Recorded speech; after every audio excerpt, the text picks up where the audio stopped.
اهلا بمتابعين رونيتا من كل مكان، اتمنى تكونوا بخير وباحسن حال. زي ما عطاكم الفيديو اللي فات، في الحلقه الجايه هنتكلم عن منطقه او مكان بيقع في شمال غرب هرم الملك زوسر. المنطقه دي اللي انتعشت فيها عباده الحيوانات المقدسه، وتم اكتشاف السرابيوم فيها على يد عالم الاثار اوجست ماريت سنه 1851.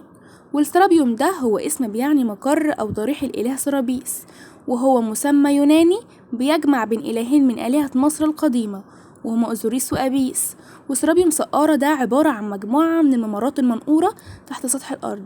طبعا زي ما باين في الصورة حجم التابوت عامل ازاي، لكنه في الحقيقة كبير جدا وضخم جدا جدا.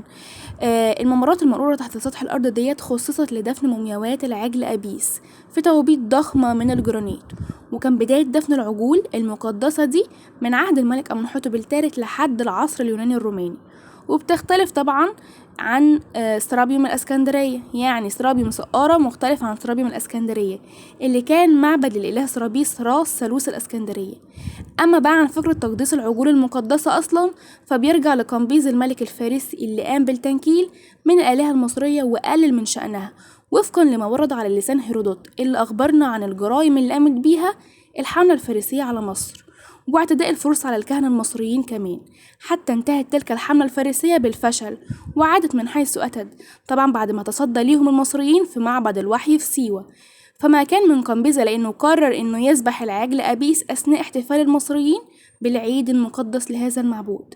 بكده نكون وصلنا لنهاية الفيديو بتاعنا أو لنهاية حلقتنا. انتظروني الفيديو الجاي إن شاء الله بحلقة جديدة. سلام.